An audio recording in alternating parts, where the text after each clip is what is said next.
The Blue Jays and the Yankees don't love each other, and we love that in our sport. Real rivalry. The top two teams in the American League East from last year meeting up this past weekend, and José Caballero was pissing off the Blue Jays. Can you run through, first off, just tell me, did he do anything wrong? No. Okay. No. He's playing within the rules. So I love it. He's just bothering awesome. Toronto? He's just pissing Toronto off because the Yankees also beat him 2 out of 3, so they were a little bit like, oh, what's he doing? So he looks down at 10. And they have to, on the pitch clock. You have to look up at 8, right? So he's at 10. At 10, he kind of fakes him out, and the pitchers are getting set, and they would start, and the umpire like, you got to wait till he looks at you. But the rules are you have to wait. Listen, I know this. I have a son playing college baseball. They have a pitch clock. The rules are the same. They stand there in the box, and the pitcher's that way, and they look at the clock like this. And they stand there, and then when it hits 9, they go. And the pitcher's out there just waiting for 20 seconds or whatever, just standing there. Right? The hitter's literally like this, and they're like this. They're not even looking at the pitcher. They're literally looking at the clock, and then all right, here we go. So I get it. It's the gamesmanship. Pitchers were doing gamesmanship early. Scherzer was trying all kinds of stuff. Remember, guys were trying all kinds of stuff as pitchers. He's playing the game the way the rules are written. Should the rules be changed, no. Or it's fine? No, it should be changed. I'm asking a question. I'm the host. No. Why? But why would we change the rules? Because John Schneider and the Blue Jays are mad about it? Like, that's like, I know we're going to go through it, and I don't want to jump ahead, but like John Schneider said, there's a lot of major league players in this league. There seems to be one guy that has an issue with it. Was he talking about? I mean, am I reading that incorrectly? Like, why does he have an issue with it? He is doing everything that he can. Like, are you going to tell a pitcher, hey, he can't throw at 4 seconds? Why? Well, he has to either wait till 5. He has to do it at 5, or he has to wait till 2 seconds. Like, there's no rule. He is well within the rule. He's gaming the system. And, like, to get mad about it just shows that José Caballero is swimming laps in Blue Jays' heads. Like, yes, it might be tough to do, but you have to be, like, you do not have to look at him. You do not have to make eye contact. And the fact that he can, like, deke him out, the pitcher gets a warning. So if he does it again, it's a ball. Like, that is great gamesmanship. It's like a quarterback. Oh, well, you can't wait to hike it till it says 1 second. What?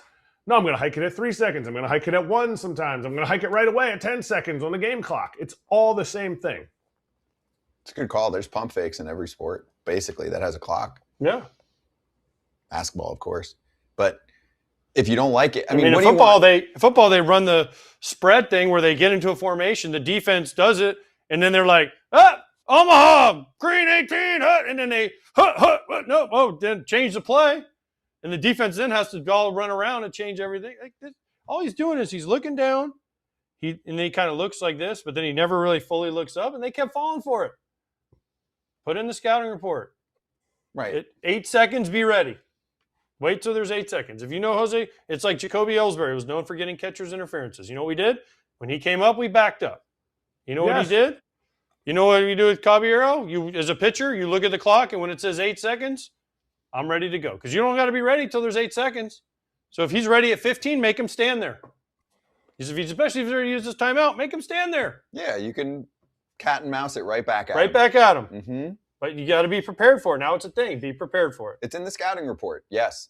Don't get set and deal until 8 seconds. Yeah. Right? Wouldn't you tell your pitcher that? Hey, for this guy, don't even think about 10. It's 8. Yes. And hey, he might have won already because now he's got you thinking about the pitch clock more than you want. But that's part of his game. Yeah. He's a fun player. He's a flea, man. He's a flea. He's being a flea. That's his identity. He's fun. We had a long talk about him on Friday because they were starting to sneak Volpe in more for playing time, and Volpe's not hitting. He should not lose any PT. We had a long thing. A lot of Yankee fans actually wrote in and said thank you for pointing that out because it's weird, but he's special. I think he gives the Yankees a lot of bite. This is what you want, right? Steals bases. He plays good defense. He can swing it a little bit. Switch hitter, right? Pissing off the other team, and the Yankees pounced on him in the 9th to win the series. My issue is, why did the umpire? And we haven't heard exactly what the umpire was saying.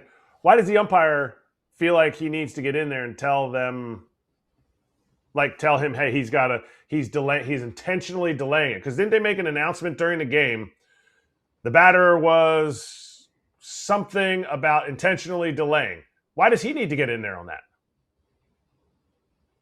What was he intentionally delaying? He was doing the rules. He warned him, and I'm like, but warned what? There's not a rule like that. I bet you MLB called that whatever the ump was after the game, whoever the ump was, and said, hey, that's not a thing. Unless we're missing something, that's not a thing. Yeah. And the other thing too about Caballero, everybody's like, whether you think Caballero's helping the Yankees or not, he's not a star. And that's okay. People who are not stars, people who are not year in and year out all-stars, have to figure out ways to be better than the opponent that's out there. And that's what he's been doing this year. He steals bases. He plays good defense. Why they're not playing him, I won't rehash your Friday conversation. But he's consistently a below-average OPS plus batter that adds a ridiculous amount of stolen bases, adds a different element that he has added when they first instituted the one time out, but no pitch clock. He would take the longest time to get back in the box, and it was irritating the other team. What if a pitch is just a little bit off because you're irritated the other pitcher? Now, all of a sudden, an average hitter becomes an above-average hitter, or your team, who needs a break somewhere, becomes, a team that can get that break. I mean, this is a guy that had 49 stolen bases one year. He's got 15 already this year. He's got a good shot at 30 bags if he gets his PT. And you got to be able to work around the edges, because everybody's doing that throughout the game, and that's how average players stay in the game. He wants to play every day, and he hadn't really gotten that full-time shot until right now with the Yanks, right? Even with the Rays, he was all over the place. Around, yeah. By the way, you know who was really good at doing this? You? Me. All the time. Doing what? Annoying the crap out of pitchers or Getting whatever on the other heads. team. It was great. As soon as they started yelling at me, I'm like, we got him. We got him. If I did something, they'd be like, we got him. Yep. We got that focused. guy. Mm-hmm. I told this story on the show before. I played with a guy who squared the bunt when I was playing with the Blue Jays.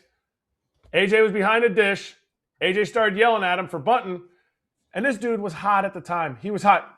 A AAA big league fringe player, young guy, struck out, comes back to dugout. He's like, why was AJ yelling at me? I was like, he's yelling at you to try to get in your head. And I was like, what happened? He goes, well, I kind of was a little hesitant on the next pitch. He won. He won because you allowed the little things. AJ did nothing wrong.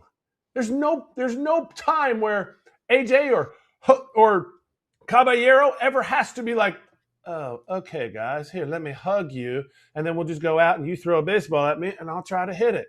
No, it's all within the game. It's not even close to even fringe. That's Bush League. Stop. No, it's not. The game is to win. And almost everyone plays a sport at some point in life and experiences somebody who's getting in your head. People do stiff stuff all the time, and anybody that plays a sport long enough, there'll be a moment in their career, whatever level you want to play, where something happens and you bend the rules a little bit. Let's say you play tennis and the ball is out or in, but you're like, I really need this point, and you call out. Mm-hmm. Or basketball, the basketball commercial about sportsmanship, where the ball goes off the kid and he's like, Mr. Ref, no, it was off me. No! Yeah, there's so many things that happen. That's the ref's job, bro. There's so many things that happen in sports that I don't know, that happen. I could tell so many stories of guys saying stuff to me or me saying stuff to guys, and they're just trying to get you a little bit off your game enough to where it affects you. I'll tell Jose Bautista, right? Who I know, and Kratz, you played with him. He accused me one time of throwing dirt on his shoes. And he couldn't hit because I was throwing dirt. He'd come up to hit and I'd throw dirt on it. I'm like, maybe I did that, but I'm like, if me throwing a piece of dirt on your shoes keeps you from going deep, then I won. Yep. I'll take that all day long. Wow, right? Who knew that was his kryptonite? Yeah, dirt. He said that. He told, we have a lot of mutual friends. He lives in Florida and I see him. He's Yeah. like, dude, you used to throw dirt on my shoes. I'm What'd like, you say? dirt on your shoes? He's like, yeah, it used to make me so mad. I'm like, well, then I won. If I could pick up a little pebble and throw a piece of dirt on your shoes and it wins, then I win. Because then you can't hit and your whole game is hitting. In a game that is played in dirt. Yes, exactly. Dirt bothered him. Exactly. Dirt. He was so mad because he said I threw dirt on his shoes. That's epic. I was like, whoa, what That's are we talking tremendous. about? And now you're probably thinking, man, if that's all it would have taken, I know. what did he have, like 150 homers in 2 seasons? Like, yeah, I'd have thrown it in your face. I would have gone to to not hit a homer for sure. Yes. It was like, we used to have, meetings with pitchers because he had the big leg kick. You'd slide step on him, and then the next one you'd get a big leg kick, and you'd rush him, and you change. So we'd all tell our starters, like, hey, when Batista comes up, throw out of the stretch. Like, with no one on base? Yes, because it mix up your times. Because he would time it off the pitcher, and it would get him, and then he would start getting mad about it. And then I threw dirt on his shoes, and then, oh, gosh, then it was terrible. That's all it took. Yep. Meanwhile, Edwin's running around the bases like this the whole time. Eddie.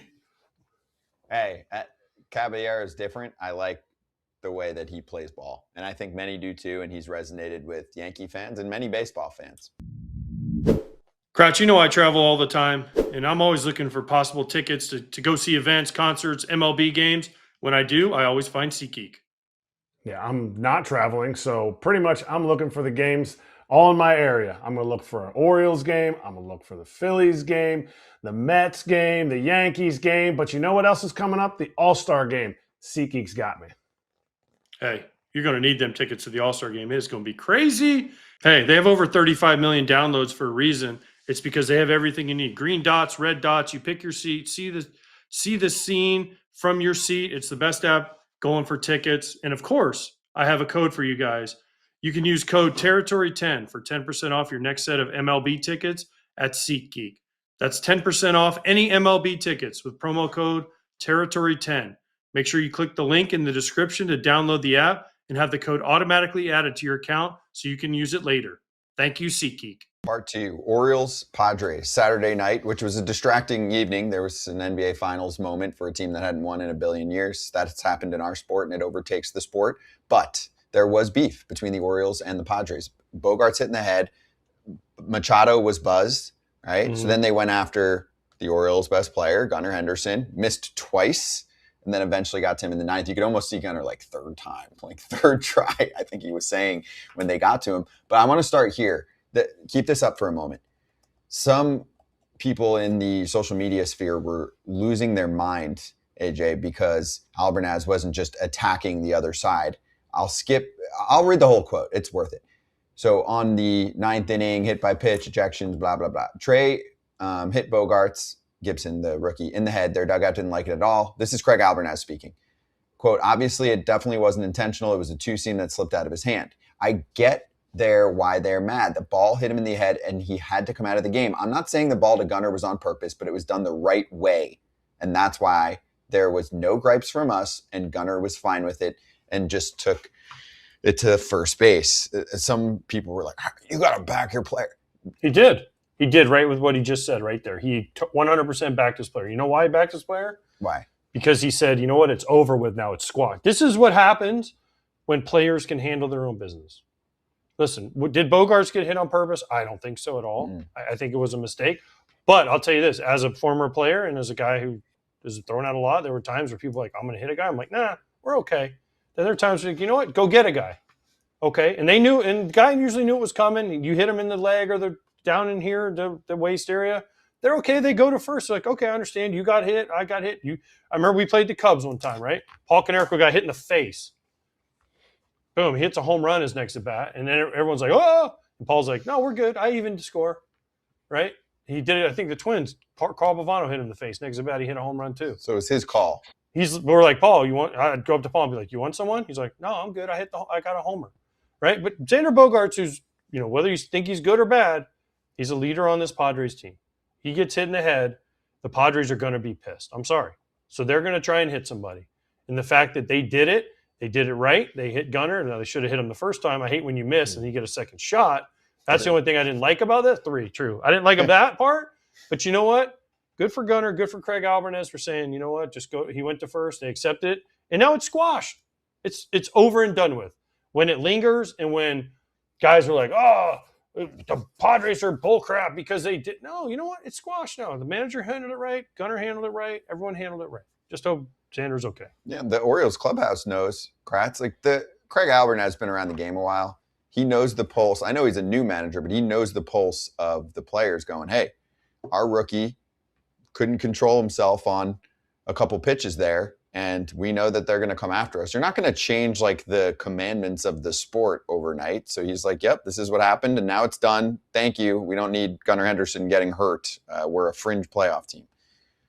You could have sat there and gone, well, you threw twice at him, and then the third one in the ninth inning with 2 outs, like that's when you got him. But that he could have said that, but Craig squashed it.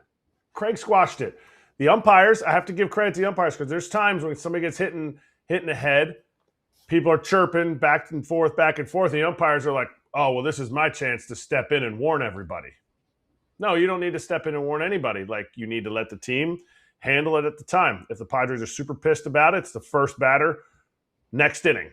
Rarely does that happen. You go after one of the guys that will make sure that Craig Albernaz thinks twice about who they put in a game.